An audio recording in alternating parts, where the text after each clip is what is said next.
오늘 우리에게 주시는 말씀 누가복음 11장 1절부터 13절까지 말씀입니다.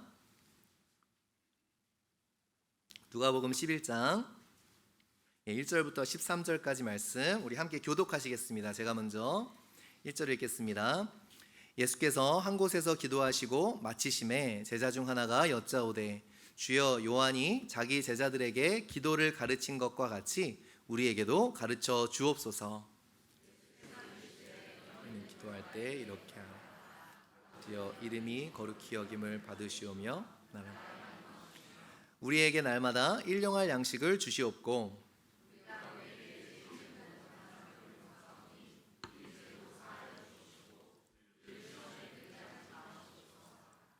또 이르시되 너희 중에 누가 벗이 있는데 밤중에 그에게 가서 말하기를 벗이여, 떡 세 덩이를 내게 구워 달라. 벗이 여행 중에 내게 왔으나 내가 먹을 것이 없다. 그가 안에서 대답하여 이르되 나를 괴롭게 하지 말라. 문이 이미 닫혔고 아이들이 나와 함께 침실에 누웠으니 일어나 내게 줄 수가 없노라 하겠느냐. 비록 벗됨으로 인하여서는 일어나서 주지 아니할지라도 그 간청함을 인하여 일어나 그 요구대로 주리라. 내가 또 너희에게 이르노니 구하라, 그리하면 너희에게 주실 것이요, 찾으라, 그러면 찾아낼 것이다. 낼 것이요, 문을 두드리라, 그러면 너희에게 열릴 것이니.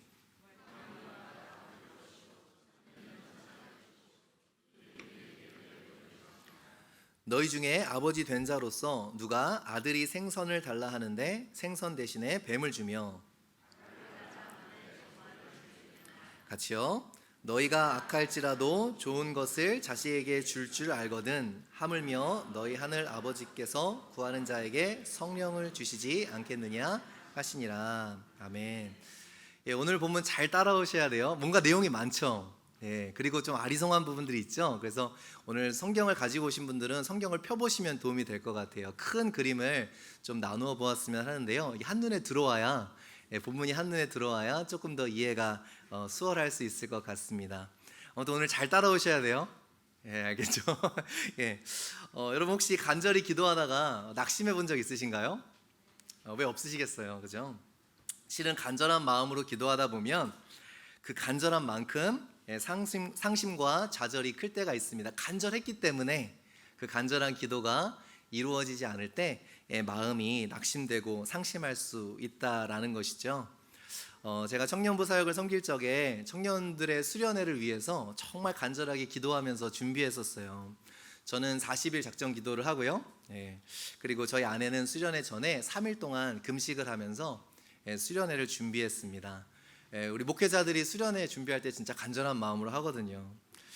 청년들이 무엇을 위해 그렇게 간절했나? 청년들이 하나님의 살아 계심을 경험할 수 있도록, 변화될 수 있도록 그것을 놓고 40일을 기도하면서 준비를 했습니다. 예수님을 꼭 만날 수 있게 해주세요. 성령님의 강한 임재가 있게 해주세요. 그 마음을 제가 작년부 설교할 기회가 있어서 나누었더니 또 감사하게 권사님 두 분이 수련회 당일날 수련회 장소 미리 오셔서 땅 밟기 기도해 주시고 예배당 찾아가고 숙소 찾아가서 막 기도해 주시고 그러셨어요. 막 수련회 전부터 막 기대감이 벌렁벌렁 하는 거예요. 하나님이 어떤 일을 부어주시려고. 그런데 수련회 가운데 조용한 핵폭탄들이 터지기 시작해요. 왜 조용한 핵폭탄이라고 표현을 하냐, 오기로 했던 청년들, 꼭 와야 될 청년들, 그런 청년들 있잖아요. 예배도 맨날 늦게 오고, 그러니까 은혜 받을 수가 없는 청년들 있잖아요. 예배 시작하면 찬양 다 끝나고 말씀 중간에 들어오는 청년들 있잖아요. 여러분 모르시겠구나. 그런 청년들이 있어요. 그러니까 정말 은혜 받을 기회를 다 놓쳐버리는 청년들이 있어요. 그래서 항상 수련회 오기 전부터 체크해요. 꼭 와라, 꼭 와라. 올 수 있지? 휴가 좀 내봐, 일 좀 빼봐, 공부 좀 어떻게 좀 해봐, 미래해. 그렇게 막 하면서 간절한 마음으로 올 수 있게 기도했는데 안 와요. 문자가 옵니다. 목사님 못 가요. 일이 생겨서 못 가요. 이 조용한 핵폭탄들이 터집니다.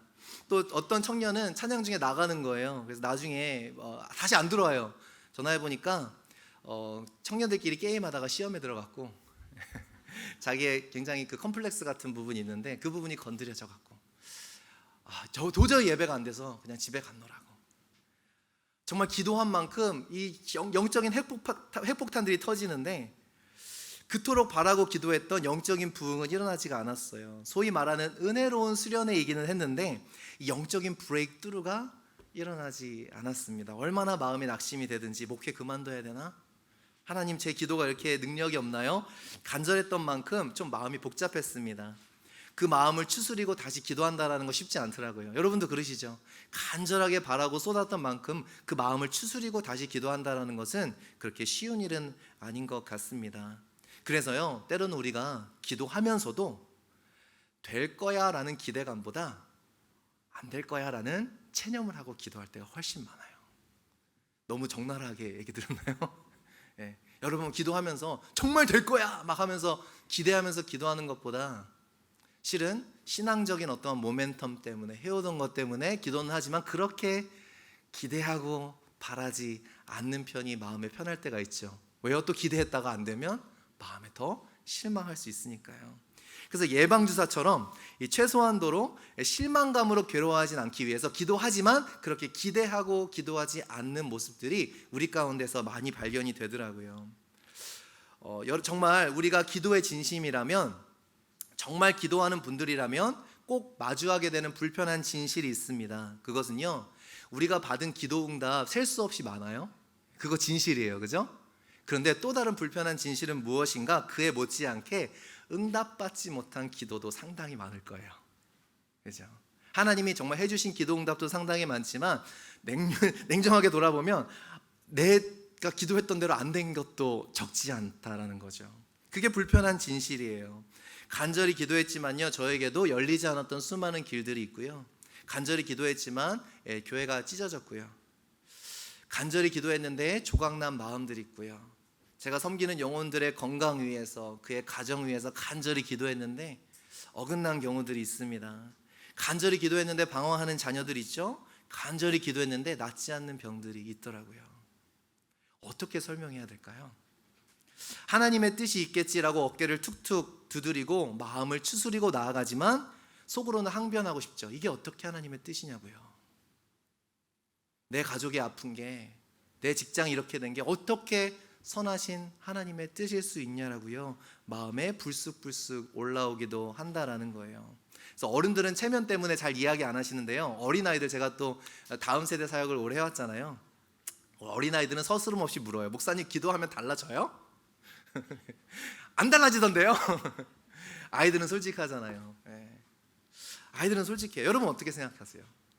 기도하면 달라질까요? 다른 한편으로는 또 이런 게 있어요. 막상 기도해 오던 것들이 이루어지면 여러분 어떤 생각 들어요? 어차피 될 일 아니었나? 그죠? 우리 감기 걸렸을 때 감기 빨리 낫도록 기도해 주잖아요. 근데 비교할 수가 없어요. 기도를 했을 때 낫는 속도와 기도를 안 했을 때 낫는 속도를 비교할 수가 없어요. 네.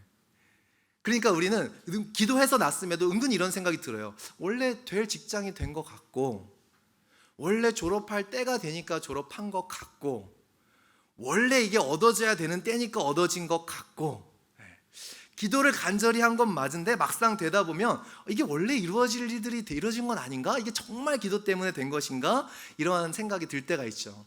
여러분 그렇게 보시면 저만 이상한 목사가 된 것 같아요. 저 믿음 없는 목사. 그럴 때가 있더라고요. 왜 그런가? 실은 그것이 전혀 틀린 얘기가 아닌 게, 주변을 들여다보니 하나님을 믿지 않는데도 병이 낫거든요. 기도하지 않았는데 학교에 들어가거든요. 막상 저는 기도하고 열심히 하나님께 간구해서 직장에 들어갔는데 저와 같이 입사한 친구들에게 믿는 사람이 하나도 없어요. 얘네들은 하나님한테 기도하지 않고 저랑 똑같은 직장에 들어왔거든요. 이거 어떻게 설명해야 돼요? 그냥 될 게 된 거 아니에요? 기회의 문이 열리는 일들, 병으로부터 치유되는 일들, 기도를 안 한 사람들에게도 일어나고 있다는 거예요. 그래서 실은 기도한 대로 이루어졌음에도 불구하고 정말 기도해서 이루어졌다라는 믿음이 없을 때가 우리 가운데 많다라는 겁니다. 저는 이것을 무엇이라고 부르는가? 소극적 불신이라고 불러요. 조용한 불신. 어차피 안 될 일은 안 되고 될 일은 되겠지. 그래서 우리 기도하네요. 뭐 기도한다고 크게 바뀌는 거 없는 것 같잖아요, 그죠? 교회도 기도 안 해도 잘 돌아가는 것 같고, 기도했는데도 안 될 교회는 안 되고, 그죠?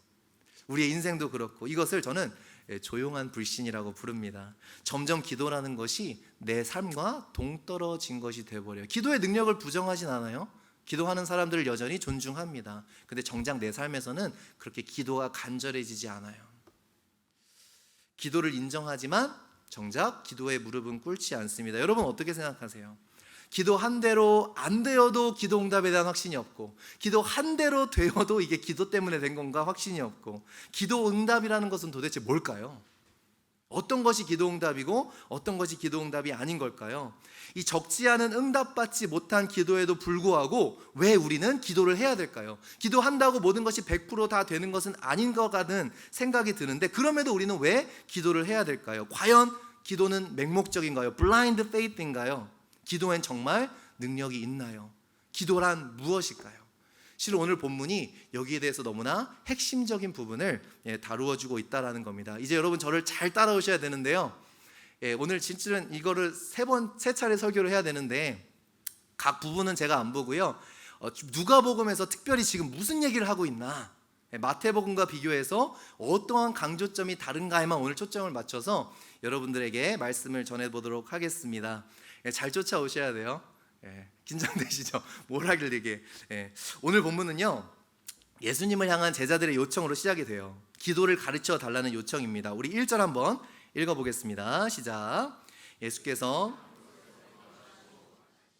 제자 중 하나가 여짜오되 주여 요한이 자기 제자들에게 기도를 가르친 것과 같이 우리에게도 가르쳐 주옵소서. 누가복음의 특징은 예수님의 기도를 상당히 강조합니다. 상당히 집중하는데요. 오늘 본문에서도 볼 수 있죠. 특이한 표현, 그냥 지나칠 수 있는 표현인데 예수님께서 한 곳에서 기도하시고 마치셨다. 이 표현이 좀 당연한 표현 같지만 실은 현장 감각이 있는 표현이죠. 예수님께서 기도하시고 마치셨다. 그러니까 잠깐 하는 것을 우리 마쳤다라고 표현하지 않잖아요. 예수님의 기도는 늘 장시간 하셨다라는 데 특징이 있어요. 잠깐 기도하신 것이 아니라 예수님께서 적지 않은 시간을 기도하시고 그 기도를 마치셨을 때에 제자들이 예수님께 물어본 것입니다. 실은 누가복음 6장에도 이런 내용이 있었습니다. 예수님께서 12제자를 사도로 택하실 때 어떻게 기도하셨는가? 누가복음 6장 12절 같이 읽어보겠습니다. 시작. 이때 예수께서 기도하시러 산으로 가사 밤이 새도록 하나님께 기도하시고, 13절, 밝음에 그 제자들을 부르사 그 중에 12를 택하여 사도라 칭하셨으니 밤새 기도하셨어요.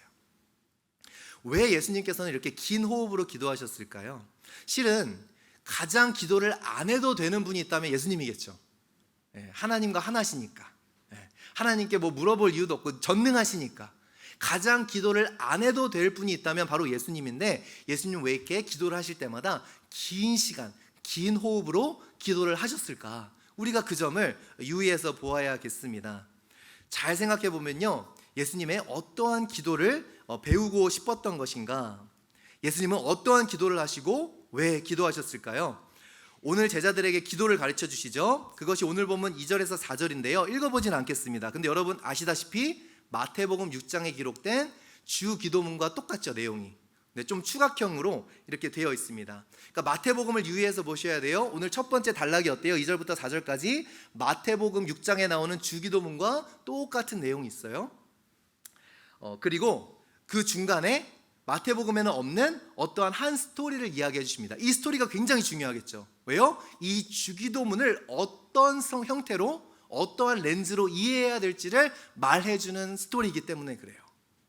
그걸 잘 생각하시고, 그리고 맨 마지막에 마지막 부분에 구하라 그리하면 찾을 것이요, 그죠? 그 부분 우리가 잘 아는 마태복음 7장에 있는 기도의 내용이 다시금 나옵니다. 그러니까 어떻게 보면 지금 예수님은 그 누가복음은 이 구조를 통해서 우리에게 기도에 대해서 알려주고 싶은 부분이 있다라는 거예요. 그 점을 우리가 초점을 맞추어서 보겠습니다. 첫 번째 독특한 점이 있는데요. 보시면 1절부터 4절까지 예수님께서 기도하라 그리고 스토리를 말씀했죠. 그리고 그 말씀을 이어가시는데 이 세 번째 단락이 되어지는 9절에서 10절 말씀 우리 한번 같이 읽어보겠습니다. 시작. 내가 또 주실 것이요 찾으라 그리하면 찾아낼 것이요 문을 두드리라 그리하면 너희에게 열릴 것이니 구하는 이마다 받을 것이요 찾아낼 것이요 두드리는 이에게는 열릴 것이라. 이 마태복음에 있는 내용, 그런데 독특한 점이 무엇인가? 마태복음과 누가복음에서 사용하는 단어의 차이가 있다라는 거예요. 마태복음 7장 11절에는 이렇게 이야기를 합니다. 우리 한번 같이 읽어볼게요. 시작. 너희가 악한 자라도 좋은 것으로 자식에게 줄 알거든 하물며 하늘에 계신 너희 아버지께서 구하는 자에게 좋은 것으로 주지 않겠느냐. 근데 오늘 마태복음의 이 좋은 것을 누가복음에서는 뭐라고 표현했죠? 성령을 주시지 않겠느냐라고 월딩을 바꿨습니다. 그 이유가 무엇일까요? 먼저 마태복음은 이 11절의 이야기를 하고요, 조금 뜬금없는 결론으로 맺어지고 있어요. 우리 마태복음 7장 12절 한번 보겠습니다. 시작. 그러므로 무엇이든지 남에게 대접을 받고자 하는 대로 너희도 남을 대접하라. 이것이 율법이요 선지자니라. 보세요. 무엇이든지 너희가 기도 응답을 받을 것이야 라고 이 기도에 대해서 이야기하면서 결론을 어떻게 맺는가? 이웃 사랑이라는 결론을 맺어주고 있어요. 그러니까 마태복음에서 주로 그려주는 맥락은 무엇인가? 우리의 기도라는 컨텍스트, 이 우리의 기도 응답에 대해서 이야기하면서 그 기도 응답의 본질, 맥락, 주요 맥락에 무엇이랑 연결하는가? 이웃 사랑이라는 가치랑 연결하고 있어요. 이것을 빼버리면 이 마태복음의 본문도 그렇고요, 본문은 너무나 기복적인 신앙이 될 수밖에 없어요. 그죠? 우리가 원하는 것은 다 이루어 주신다라는 어떠한 그러한 약속의 말씀처럼 들릴 수밖에 없습니다. 근데 중요한 맥락이 뭐예요? 그 기도 응답을 통해서 이웃사랑의 가치를 실현해 나가는 것, 산상수훈의 그 말씀, 하나님 백성으로서의 어떠한 삶을 살아가야 되는가를 그 기도라는 컨텍스트 안에서 말해 주신 것이 마태복음의 포인트라면, 그러면 누가복음은 조금 다르게 끝이 나요. 우리 13절 보시면 너희가 악할지라도 좋은 것을 자식에게 줄 알거든, 마태복음과 똑같죠? 하물며 너희 하늘 아버지께서 구하는 자에게 성령을 주시지 않겠느냐. 이 마태복음은 구하는 자에게 좋은 것이라고 얘기했는데 누가복음은 성령을 주시지 않겠느냐. 기도응답을 무엇과 연결하고 있어요? 성령과 연결하고 있습니다. 이 부분을 잘 캐치해야 돼요. 마태복음처럼 좋은 것이 아니라 성령, 이 두 가지 독특한 점을 합치면 가운데 나오는 그 마태복음에는 없는 이 스토리와 성령으로 결론을 맺고 있는 이 마지막 절을, 이 두 가지 포인트를 잘 합쳐 보면 예수님께서 지금 무슨 말씀을 하고 싶으신 건가? 가닥이 잡힌다는 거예요. 잘 따라오셨어요? 네, 지금 한 5분 정도 고개를 꾸벅꾸벅 하고 계셔갖고 제가 이게 늘 걱정이에요. 제가 주회를 막 하기 시작하면 조시는 분들이 한두 번씩 생겨갖고 너무 중요하니까 오늘 본문을 이해하는데, 그죠? 마태복음에는 없는 이 가운데 스토리, 이것이 너무 중요하고요, 그것과 연결돼서 성령으로 결론을 맺는 부분에 우리가 포인트를 맞추면 오늘 누가복음을 통해 무슨 메시지를 하고 있는 것인지 우리가 알 수 있다라는 겁니다. 그럼 중간의 이야기는 어떨까요? 놓치신 분들이 계신 것 같아서 제가 결론부터 좀 마음이 다급해지네. 네. 두 가지 사실 이제 앞으로 졸 분들을 위해서 제가 두 가지만 오늘 기억하시라고 먼저 말씀드릴게요. 첫 번째 무엇인가? 이 스토리의 구성을 통해서 두 가지를 얘기하고 있어요. 정말 기도하는 우리에게 우리 마음속에 새겨져야 될 두 가지 진리가 무엇인가? 정말 하나님은 당신의 선한 아버지이신가? 이게 진짜 중요하다는 거예요, 기도하는 사람에게. 두 번째, 하나님이 당신의 삶을 통해서 영광받기 원하신다는 걸 믿는가? 그 두 가지 진리가 바뀌지 않으면 우리의 기도는 기복적인 기도로 흘러갈 수밖에 없다는 거예요. 정말 하나님이 우리의 아버지이신가? 우리를 향하여 뜻을 가지고 계시고 선하신 목적을 가지고 계신 아버지이신가? 그리고 그 아버지께서 우리의 삶을 통해서 영광받기 원하시는가? 그걸 떼놓고 해보면 내 생각대로 되는 게 기도응답이고 내 생각대로 되지 않는 건 기도응답이 아니라는 결론에 이르기 때문이에요. 이제 조셔도 돼요. 이 두 가지 기억하세요. 하나님은 기도라는 것의 컨텍스트에 제일 중요한 그게 무엇이라고요? 이 두 필러 같은 게, 기둥 같은 게 하나님이 내 아버지시다. 그리고 하나님은 나의 삶을 통해 영광받기 원하신다. 그 진리 안에 들키는 것이 바로 우리의 기도 생활이라는 거예요. 왜 이런 얘기를 하는가? 이제 제가 설명을 드리겠습니다. 그 이야기, 이 중간에 나오는 이야기가 간단합니다. 어떤 사람에게 갑자기 친구가 밤중에 찾아와요. 그를 찾아왔는데 대접할 빵이 없는 거예요.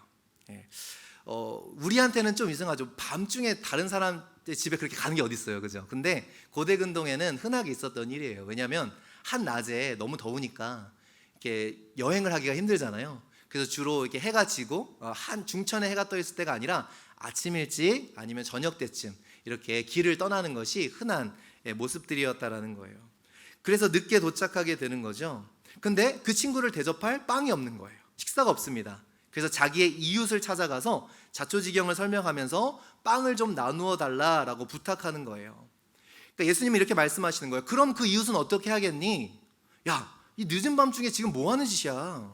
우리 다 먹고 저녁도 다 먹고 치웠고 애들도 잠자리에 누웠으니까 좀 염치 없게 굴지 좀 마 라고 하겠니? 라는 거예요. 그러니까 그렇게 하지 않는다는 얘기예요. 그러니까 우리한테는 우리가 21세기 이 서구 사회에 살다 보니까 우리는 이해가 되죠. 이 밤중에 찾아와서 빵을 달라라는 게 염치 없는 거죠. 무례한 거죠. 그죠? 그런데 1세기 고대 근동 사람은 우리가 전혀 다른 멘탈리티를 가지고 살고 있었다라는 거예요. 예수님이 하시는 말씀이 뭐예요? 그렇게 하면 사람도 아니지. 그죠? 밤늦게 왔고 자기 먹을 거 다 먹었다고 너를 도와주지 않으면 그런 사람은 그럴 사람이 어딨어? 라는 거예요. 예수님의 말씀은. 이해가 되시죠? 밤 늦은 시간에 불쑥 찾아가는 것이 우리 문화권에서는 상식에 어긋나는 행동이지만 예수님의 때 1세기 팔레스타인 문화권에서는 무엇이 상식에 어긋나는 행동인가? 내가 줄 수 있음에도 주지 않는 것이 상식에 어긋나는 행동이라는 거예요. 네. 예를 들자면 이런 겁니다. 요즘에는 안 그러시겠지만요, 제가 미국에 처음 왔을 때 좀 문화 충격을 받았어요. 고1 때 처음 왔는데 이렇게 친구래요. 자기네들이 베스트 프렌드래요. 그래서 베스트 프렌드가 뭘 먹고 있는데 얘를 옆에 있는 애 안 주는 거예요. 지금은 너무 당연하죠. 우리가 미국 사회, 그러니까 오늘도 우리 영어권 교역자들한테 얘기했더니 그게 뭐 잘못된 거예요? 근데 제가 저 말 때만 해도 학창 시절에 자라면서 친구는 뭐예요? 네 거 내 거가 아니라 무조건 나눠 먹었거든요. 묻지도 않고 뺏어갔거든요, 저 친구들은. 그죠? 근데 그게 욕이에요? 무례한 거예요? 아니죠. 친구니까 가능한 거죠. 여러분, 저도 이제 그 중학교, 고등학교 때 다 도시락을 싸고 다녔는데 내 도시락이 어디 있어요? 그냥 꺼내놓고 열면 다 우리 거잖아요. 그죠? 네. 그렇게 그냥 네 숟갈이 제 숟갈이 제 밥에 들어가고 입에 들어가고 그러면서 했고, 도리어 학창 시절 때 그런 친구가 한 명 있었어요. 자기 고기 반찬을 싸오면 도시락 뚜껑을 이렇게 덮고 있다가 하나 열어서 먹어요. 그리고 닫아요. 그냥 서구 사회에서는 메이크 센스 하는데 우리는 보면서 어땠어요? 아, 저 치사한 놈. 그죠? 우리는 약간 그런, 그러니까 문화가 다른 거예요. 마찬가지로 서양 사람들이 우리를 보면 야, 쟤는 이렇게 무례하냐? 왜 친구 걸 묻지도 않고 저렇게 뺏어 먹어? 친구랑 같이 가면서 여러분 그렇잖아요. 아이스크림 살 돈이 하나만 있어요. 그러면 우리는 항상 그럴 때 너도 있고 나도 돈이 있으면 괜찮은데 각자 사 먹으면 되는데, 저만 돈이 있으면 항상 사던 아이스크림이 있어요. 뭘까요? 쌍쌍바. 맞습니다. 쌍쌍바는 이렇게 두 개가 달려있어서 가르면 되거든요. 정말 국룰이에요. 그냥 쌍쌍바를 사서, 당연했어요. 물어보지도 않아요. 그냥 쌍쌍바를 사서 나눠서 너 하나 나 하나예요. 그것이 우리가 살던 문화, 지금은 안 그렇겠지만 당연한 문화였다라는 거죠. 그게 당연한 거죠. 도리어 그렇지 않으면 야, 저 친구가 뭐 저러냐? 쪼잔하냐? 이렇게 되는 것이 그 문화였다라는 거예요. 그러니까 예수님 당시에도요, 우리의 지금 문화를 가지고 보면 이 이야기가 이해가 되지 않아요. 지금 밤 한밤중에 찾아온 사람이 무례한 사람인데, 예수님 당시의 문화권은 그게 무례한 게 아니라 자기가 도와줄 수 있음에도 자기 빵을 나눠주지 않는 사람이 이웃도 아닌 거예요. 그게 무례한 사람입니다. 잠언 3장 27절 28절에 이런 말씀이 있어요. 우리 한번 같이 읽어볼게요. 시작. 내 손이 선을 베풀 힘이 있거든 내게 있거든 이웃에게 이르기를 갔다가 다시 오라 내일 주겠노라 하지 말며. 그러니까 그들의 문화에, 그들의 신앙에 더 중요한 것은 뭐예요? 있는 것을 나누어 주는 가치가 더 중요했다라는 거예요. 각자의 프라이버시나 어떠한 그런 라이프를 존중해 주는 것보다 다른 사람에게 나누어 주고 이웃된 가치를 실현해 나가는 것이 더 중요했다라는 거예요. 그러니까 이 사람이 그 대접할 음식이 없어서 찾아왔다라는 게 문제가 아니고요. 더 큰 문제는 뭐예요? 이 사람에게 음식이 없다라는 것 그 자체가 큰 문제예요. 이게 큰일 난 거예요. 여러분, 만약에 새벽 2시에 옆집 사람이 와서 문을 두들겨요. 막 두들겨서 뭔지 나가보니까 지금 빨리 911을 불러야 되는데 자기 핸드폰 배터리가 다 됐대요. 그럼 여러분 거기다 대고 이게 무례하게 무슨 행동이냐고 하실 분 계세요? 경중 있잖아요. 뭐가 더 급해요? 이 아픈 사람이 나이 먹으면 빨리 가는 게 급한 거예요. 제가 잠 잘 자는 게 그것보다 이게 더 급한 거잖아요. 마찬가지로 지금 이 스토리의 상황은 이 사람이 밤에 찾아와서 내가 불편하게 빵을 줘야 되는 것보다 어떻게 손님이 왔는데 빵이 없어, 이게 더 급한 사안이라는 거예요. 그러니까 예수님께서 하시는 말씀이 이 사람에게 빵을, 이웃이 아유 네 사정은 네 사정이고 나 힘들다, 그럴 이웃이 있겠냐, 그럴 이웃이 있겠냐라는 거예요. 이런 맥락에서 이 빵이 없다라는 사실이 더 문제가 되는 겁니다. 그것은 그 사람의 수치이고, 이 honor and shame society에서 그 사람의 수치이고, 다르게 더 깊게 가서는 야, 이 마을 사람들 보소, 야, 이 인심 봐봐, 마을의 손가락질 거리가 되어지는 거예요. 이 맥락을 염두에 두지 않기 때문에 실은 너무나 우리한테는 너무 귀에 낯설게 들리죠. 그래서 우리가 8절을 우리의 귀에 익숙한 대로 번역이 될 수밖에 없는 거예요. 우리 오늘 본문 8절 읽어보겠습니다. 시작. 내가 너희에게 말하노니 일어나서 주지 않을지라도 그의 간청함을 인하여 일어나 그의 요구대로 주리라. 중요한 단어가 있는데요, 그의 강청함이에요. 그죠? 그의 강청함. 근데 이 그를 우리는 빵을 꾸러 온 사람이 강청함이라고 생각을 했어요. 그 맞을 수도 있는데요, 실은 이 헬라어 단어를 그 사람에게 적용했기 때문에 이게 강청함이 됩니다. 그런데 이 헬라어로 번역된, 이 우리나라 간청함이라고 번역된 헬라어를 보면 이 아나이디아라는 단어 합성어예요. 어떤 합성어인가? 없는, without, 뭐뭐가 없다 라는 단어와 예의 바른 거, 무례하다, 그죠? 그러니까 예의 바름, 겸손함, 염치, 뭐 이런 뜻의, 그죠? 마디스티라고 하는 그러한 단어가 합성어예요. 그러니까 지금 그 염치 없음, 그 무례함을 우리 누구한테 적용한 거예요?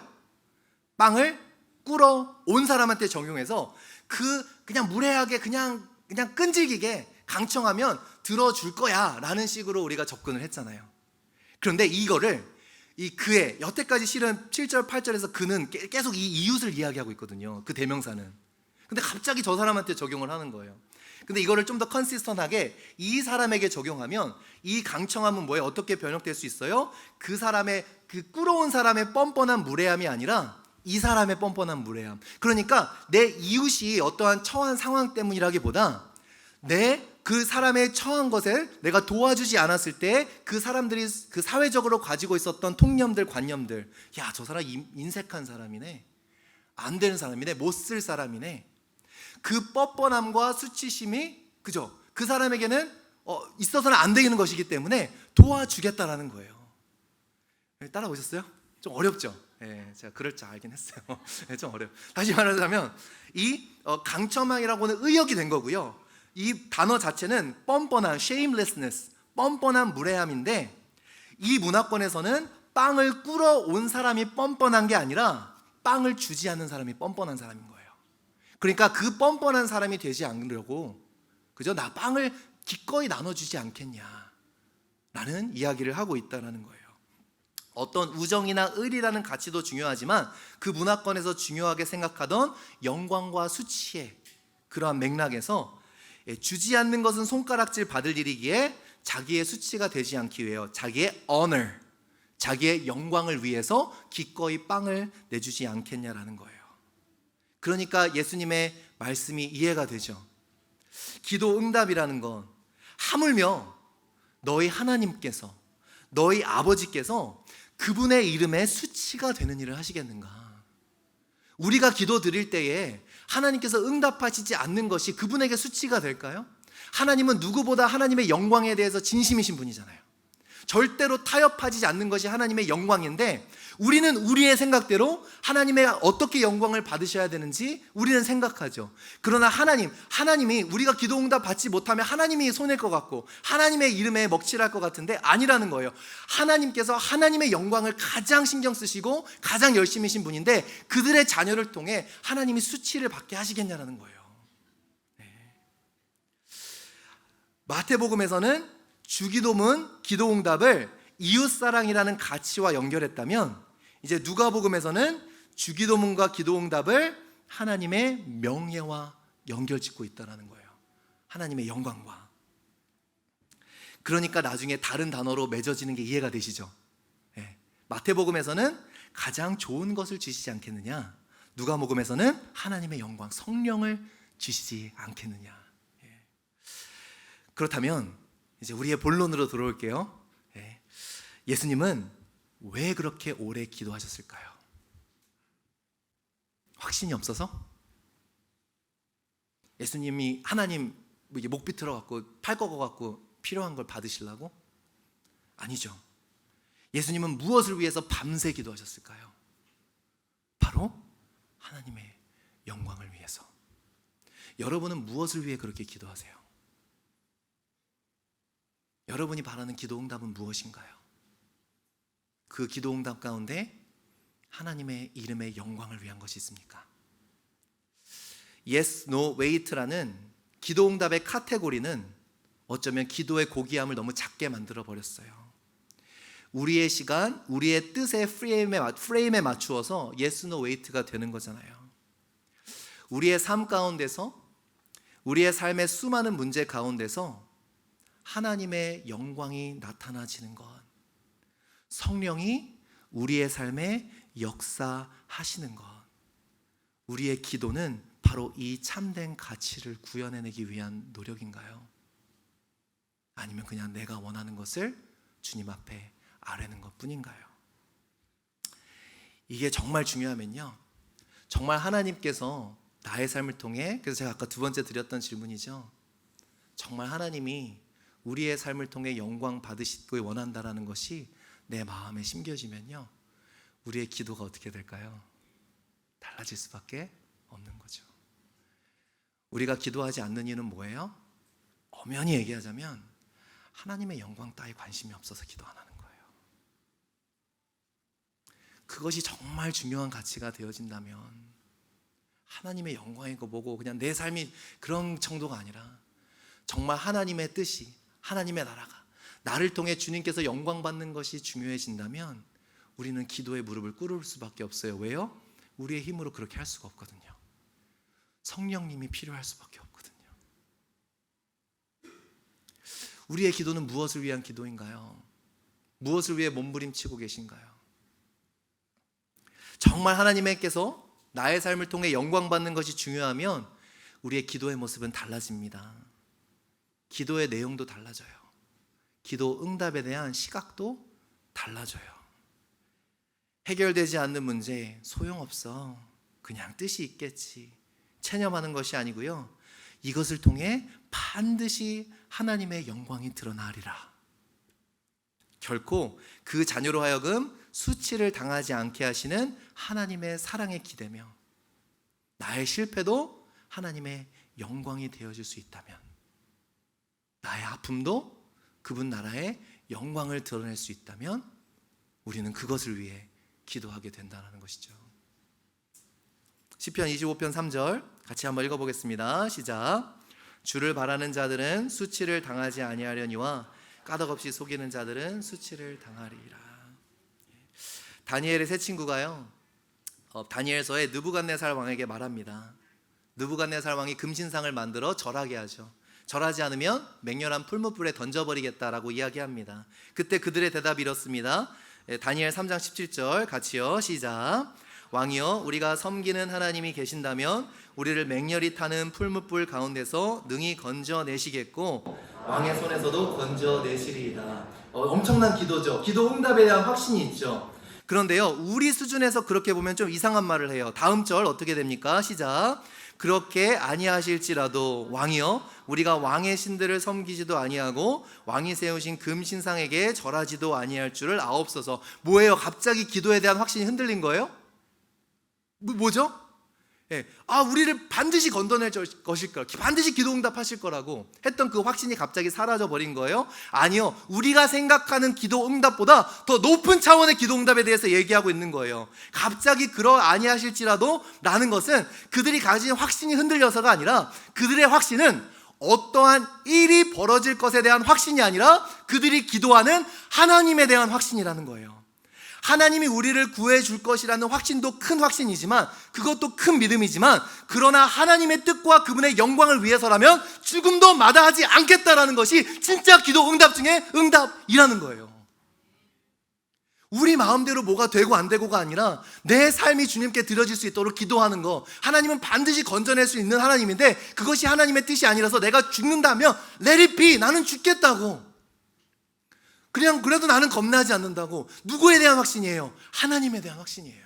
어떠한 벌어져야 하는 상황에 대한 기도가 아니라 내가 무엇을 위해 기도하는 거예요? 하나님을 향한 신의를 끝까지 버리지 않기 위해 기도하는 거예요. 진짜 기도응답은 무엇입니까? 우리의 죽음도 수치가 아니요 그분의 영광과 연결이 되어서 끝까지 하나님을 향한 신의를 지키는 것, 그것을 위해 기도하는 거예요.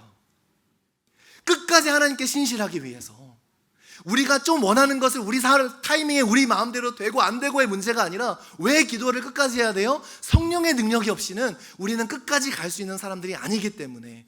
하나님 정말 우리의 삶의 풍파들이 몰려올 때에 정말 깔딱깔딱 넘어가, 이러다 진짜 죽겠구나, 이러다 진짜 넘어가겠구나 라는 순간이 올 때에, 그때 바로 그때에 우리가 하나님을 향한 신의를 지킬 수 있게 해주는 게 뭐예요? 기도라는 거예요. 진짜 기도응답. 그래서 기도하는 거예요. 자만하지 말고, 우리의 영적의 실력을 자만하지 말고, 왜 예수님께서는 그렇게 기도하셨는가? 하나님의 영광이 나의 삶과 맞닿기 위해 기도하신 거예요. 하나님의 영광이 나의 삶과 맞닿기 위해 기도하는 거예요. 기도의 능력, 기도의 응답은요, 내 상황을 바꾸는 데 있지 않아요. 기도의 능력, 기도의 응답은 바로 내가 바뀌는 데 있어요. 그래서 기도하지 않으면요, 진짜 안 바뀌어요. 하나님을 위해 끝까지 신의를 지키는 것이 중요하지 않은 사람은 기도할 이유가 솔직히 없어요. 세상 사람들과 견주어서 다른 가치잖아요. 그죠? 안 믿는 사람도 병 낫던데 병원 가보니까 안 믿는 사람도 아프고 믿는 사람도 아프고 안 믿는 사람도 죽고 믿는 사람도 죽던데요. 안 믿는 사람도 낫고 믿는 사람도 낫던데요. 대학 가보면 믿는 자녀보다 안 믿는 자녀들이 훨씬 많던데요. 여러분들이 그렇게 원하는 우리 자녀들의 성공한 CEO들 보니까 믿는 사람보다 안 믿는 사람이 많던데요. 그것을 위해서 기도하는 건 뭔가 마음이 석연찮지 않나요? 기도는 무엇일까요? 예수님께서 기도하셨다 할 때의 기도는 프로스 유코마이라는 단어입니다. 프로스라는 toward, 어디어디를 향해, 유코마이는 wish, 소원하다. 그러니까 하나님을 소원하는 거예요. 방향성이 있어요. 하나님을 향한 소원이요, 그분을 향한 갈망이 바로 기도입니다. 그래서 제가 여러분에게 기도를 위한 책 한 권을 꼽으라면 저는 이 책을 꼽고 싶어요. 일상기도라는 책입니다. 폴 밀러 목사님이 지으신 책인데요. 예전에도 한번 인용을 했는데 오늘은 좀 다른 부분을 인용해드리고 싶어요. 일상기도에서 폴 밀러 목사님이 이렇게 말합니다. 하나님은 단순히 내 기도에 응답하시는 것보다 더 큰 일을 하시기 원하신다. 기도는 하나님을 내 속에 끌어들이며 기도하는 당사자인 나를 미묘한 방식들로 차츰 변화시킨다. 기도는 누굴 변화시켜요? 상황을 변화시키는 게 아니라 나를 변화시켜요. 그래서 기도 안 하면요, 변화 안 돼요. 변화 안 돼요. 영어로는 더 뉘앙스가 캐치가 잘 돼 있는데 영어로는 이렇게 해요. 우리의 prayer는, prayer 하면은 pray 하는 사람, 그죠? 기도도 prayer지만 prayer, 기도하는 사람을 변화시키는 게 prayer다라고 이야기를 해요. 네. 기도의 능력은요, 그 기도자를 바꾸어 갑니다. 그래서 저자인 폴 밀러는 그 딸아이와 관련된 일화를 소개하는데요, 그게 너무 마음에 와닿더라고요. 그 일화를 드림으로 오늘 말씀을 마칠게요. 하키팀에 자기 딸이 이렇게 하키 선수로 있는데 자기 딸과 자기 딸의 친구는 늘 벤치 신세인 거예요. 항상 벤치에 앉아 있는 거예요, 경기를 나갈 때마다. 그래서 코치가 너무 편애하는 것 같다는 생각이 듭니다. 딸도 그렇게 이야기해요. 그런데 다른 학부모, 그 딸의 친구, 같이 벤치 신세를 하고 있는 그 딸의 엄마가 그 저자에게, 폴 밀러한테 이렇게 얘기했다고 그래요. 어떻게 코치가 저럴 수 있죠? 화나지 않나요? Aren't you mad? 그때 폴 밀러가 이렇게 말했다고 합니다. 세상 사람들이 할 수 없는 말을 해요.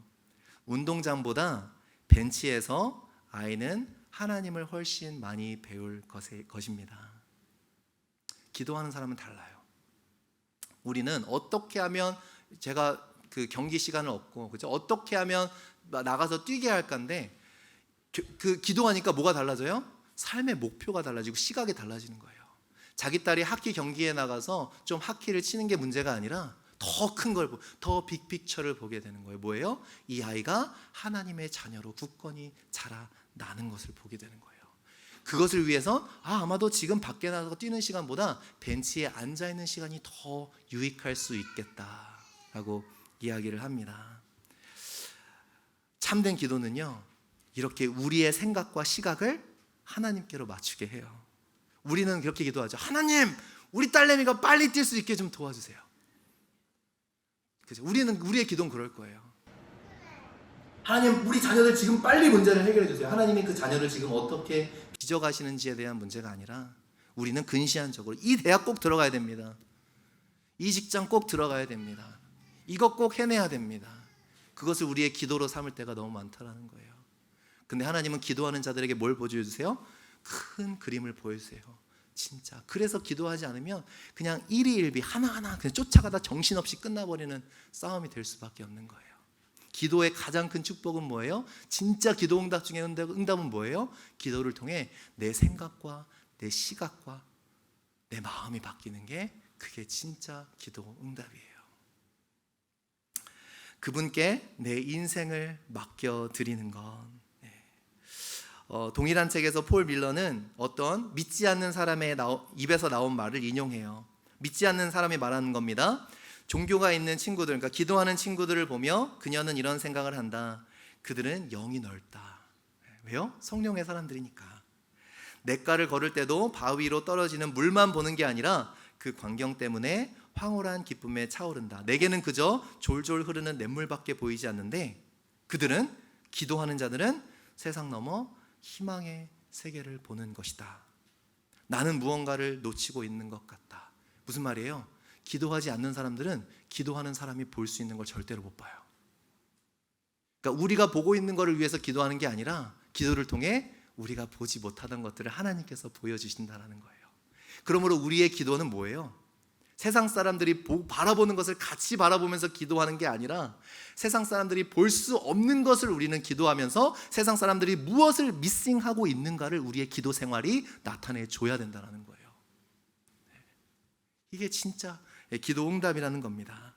참 기도 응답은 세상 사람들이 보지 못하는 것들을 보는 것, 성령께서 주시는 깨달음, 그것을 소유한 자들이 되어 이 세상을 전혀 다른 방법으로 살아가는 것, 그리하여 우리의 삶과 하나님의 영광이 맞다, 하나님의 영광이 우리의 삶을 통해 드러나게 되어지는 것, 이것을 위해 기도하는 저와 여러분 되기를 간절히 부탁드립니다. 안 그러면 기도하다가 시험 들었다 그러고 안 된다 그러고, 그렇죠? 하나님은 내 기도 안 들어주신다고, 하나님의 더 큰 그림을 보지 못할 수 있기 때문이에요. 그렇다면 우리의 삶의 태도가 분명해지겠죠. 기도하는 사람들은요, 그래서 분명해져요. 어떠한 걸음을 걸어야 될지, 어떠한 삶을 살아야 될지 기도를 통해 분명해집니다. 실로 기도는 우리의 삶을 변화시키는 엄청난 능력입니다. 여러분, 이제 우리 기도 생활이 더욱 업그레이드 됐으면 좋겠어요. 이제는 우리의 삶을 통해 영광 받고 싶어 하시는 하나님, 그 하나님의 영광을 위해서 우리 기도하는 저와 여러분이 되시기를 주님의 이름으로 부탁드립니다. 우리 함께 찬양했으면 좋겠는데요. 우리는 상황을 바꾸기 위해서 기도합니다. 그죠? 근데 하나님은 우리를 바꾸시려고 기도의 무릎을 꿇으라 그러세요. 그래서 여러분, 제가 좀 부탁드리고 싶은 게 있는데요. 오래 기도해야 돼요. 하나님께 오래 조르기 위해서 기도하면 기도할 이유가 없어요. 근데 오래 앉아있으면요, 하나님께서 우리 가운데 있는 것들을 조명하여 주시고 하나하나 만져가기 시작하세요. 수술대에 앉아있는 사람들은요, 그 시간을 자기가 정하지 않아요. 그냥 의사한테 맡겨요. 5시간이면 5시간을 의사한테 맡기는 거예요. 기도가 그런 거예요. 하나님한테 그냥 맡겨드리는 거예요. 하나님이 2시간 앉아있게 하시면 2시간 앉아있는 거고요. 모든 상황 속에서 우리가 상황을 바꾸기 위해서 기도하면 우리의 기도는 조급할 수밖에 없어요. 하나님을 왜곡할 수밖에 없습니다. 그런데 그분이 분명 아버지이시고 그분이 분명 우리의 삶을 통해 영광 받기 원하시기 때문에 우리가 이 믿음이 있다면 상황을 변화시키려고 하는 기도가 아니라 내가 주님 앞에 신의를 지키기 위해 기도하는 기도가 되어야 될 줄 믿습니다. 그 믿음의 결단으로 우리 함께 이 찬양 고백드리며 나아가시겠습니다.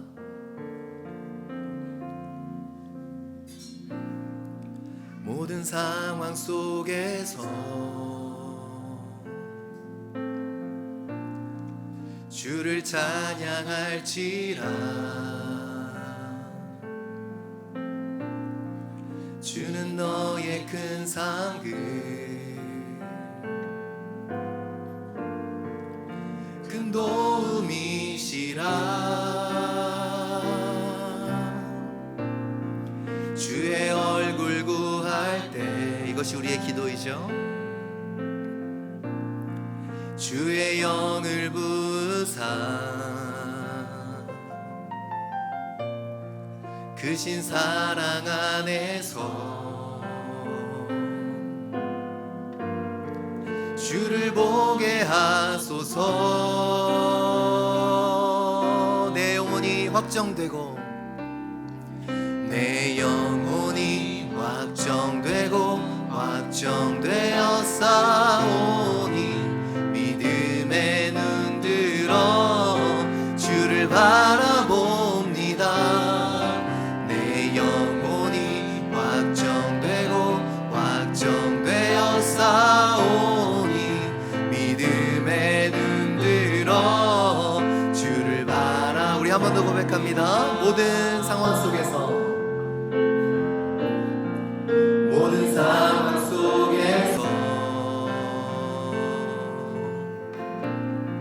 주를 찬양할지라. 주는 너의 큰 상급, 큰 도움이시라. 주의 얼굴 구할 때 주의 영을 부으사 크신 사랑 안에서 주를 보게 하소서. 내 영혼이 확정되고 내 영혼이 확정되고 확정되어 싸우니 믿음의 눈 들어 주를 바라봅니다. 내 영혼이 확정되고 확정되어 싸우니 믿음의 눈 들어 주를 바라보. 내 영혼이 확정되고. 네, 우리 자리에서 일어나셔서 우리 함께 찬양하시겠습니다. 확정되어 싸우니 믿음의 눈 들어 주를 바라보. 이것이 기도의 능력입니다. 내 영혼이 확정되고 확정되어 싸우니 믿음의 눈 들어 주를 바라. 우리 한 번 더. 내 영혼이 확정되고 내 영혼이 확정되고 확정되어 싸우니 믿음의 눈 들어 주를 바라봅니다. 내 영혼이 확정되고 확정되어 싸우니 믿음의 눈 들어. 네, 우리 함께 통성으로 기도할 때에 그분의 자녀를 결코 수치를 당하게 내버려 두지 않는 사랑의 하나님이심을 바라보며 하나님, 우리의 기도가 하나님의 영광과 맞닿는 기도가 될 수 있도록 인도하여 주시옵소서. 하나님, 영광을 위하여 우리가 기도하며 우리의 실패 가운데서도 우리의 어려움 가운데서도 온전히 하나님의 선하심과 주님의 높으심만이 드러나는 그 역사를 위하여 우리는 기도하며 나아가는 자가 될 수 있도록 모든 상황과 환경을 바꾸려는 그러한 노력이 아니라 그 상황과 환경 가운데서도 오직 우리가 주님을 향한 신의를 지켜 나아가며 주님 앞에 신실한 자녀로 서 있기 원하는 오직 하나님의 영광과 주님의 어미함만이 우리의 삶 가운데 나타나기 위하여 기도하며 나아가는 우리가 될 수 있도록 인도하여 주시옵소서. 선한 아버지 앞에 우리의 인생을 맡겨드리며 우리의 필요한 것을 이미 다 아시고 준비하신 주님께 하나님 우리의 삶을 드려 오직 주님만 영광만 나타내기 원한다고, 그것을 위하여 우리가 기도하며 나아가노라고, 그리하여 하나님 앞에 모든 확신과 결단을 가지고 나아가는 우리가 될 수 있도록 우리 함께 기도하며 나아가시겠습니다. 함께 기도하시겠습니다. 주여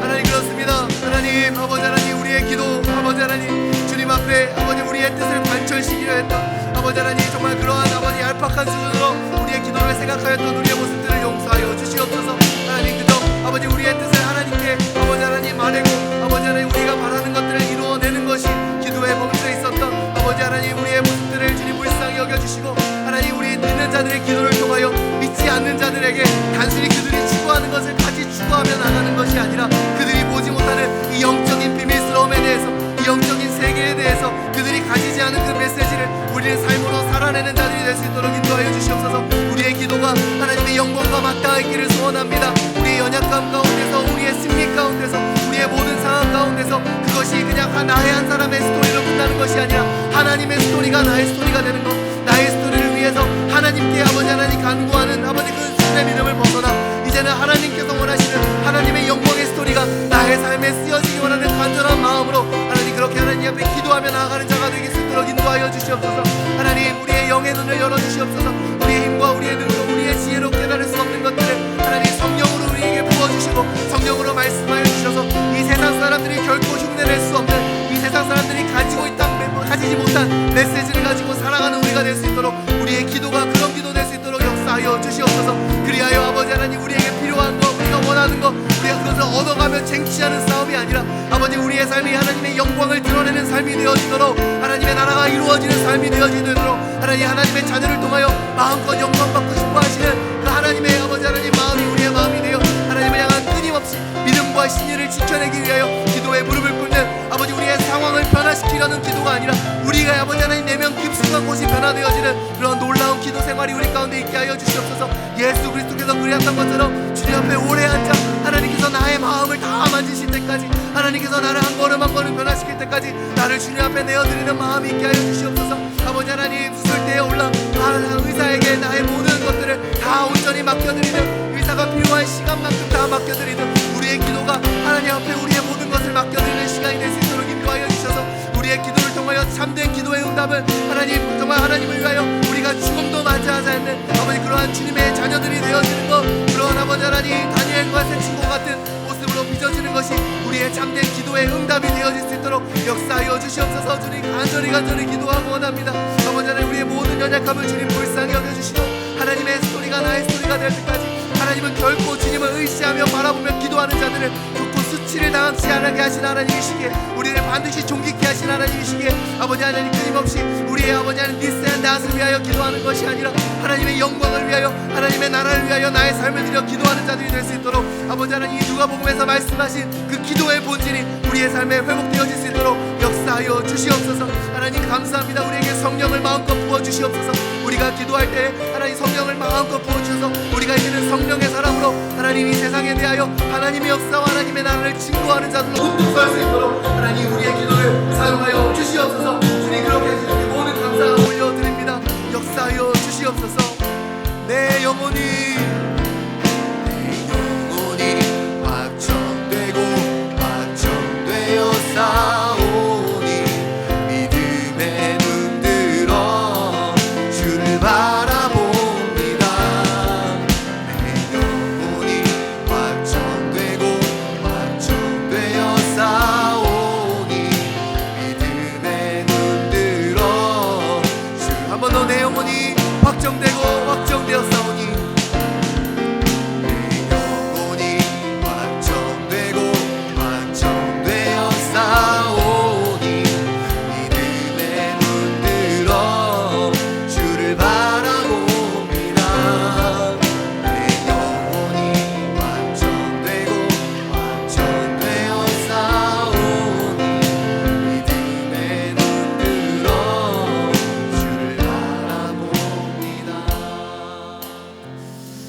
감사합니다.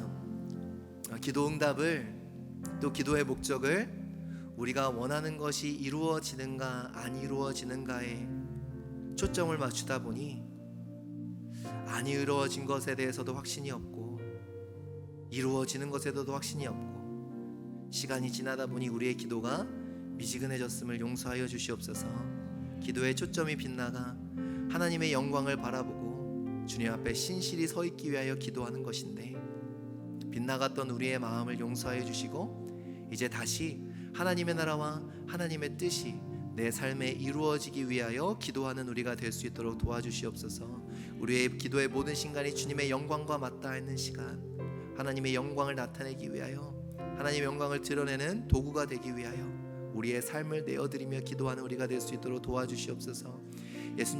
예수님께서 오래 기도하셨던 것처럼 우리도 주님께서 내가 원하는 만큼이 아니라 주님께서 원하시는 만큼 그 자리에 앉아 주님이 말씀하시고 만지실 때까지 하나님 앞에 우리를 내어드리는 그러한 기도의 사람들이 될 수 있도록 인도하여 주시옵소서. 참된 기도의 응답은 상황이 변하는 것이 아니라 내가 변하는 것임을 기억하며 기도를 통하여 하나님의 사람으로 더욱더 거듭나고 더욱더 만져지고 빚어지기를 소망하며 기도하는 우리가 될 수 있도록 인도하여 주시옵소서. 그리하여 하나님, 우리가 이 세상 것에 매몰되어 기도하는 것이 아니라 하나님의 큰 그림을 바라보고 그것을 사모하며 나아가는 우리가 될 수 있도록 붙잡아 주시옵소서. 모든 상황 속에서 우리의 믿음이 확정되게 하시고 그리하여 하나님, 그리 아니하실지라도 우리는 당신 앞에 절대로 무릎을 꿇지 않겠다라는 그 다니엘의 세 친구의 고백이 우리의 고백이 되어 우리의 실패도 우리의 죽음도 하나님의 영광을 드러낸다면 Let it be, 그렇게 될지어다라고 믿음으로 선포하며 나아가는 우리가 될 수 있도록 역사하여 주시옵소서. 그리하여 우리의 삶이 하나님께서 아름답게 받으시는 흠향하시는 제사가 되어지게 하여 주시옵소서. 우리의 기도를 응답하시는 선하신 하나님 감사합니다. 우리의 아버지가 되시고 우리의 모든 것을 다 아시고 또 우리의 삶을 통하여 주님의 영광 받기 원하시는 하나님, 우리가 이제는 그 거룩한 기도의 생활로 나아가 주님을 영화롭게 하며 이 세상이 결코 알 수도 없고 결코 깨달을 수 없는 것들을 우리의 기도의 삶을 통해 그들에게 증거해지고 나타내지는 놀라운 축복의 통로가 되게 하여 주시옵소서.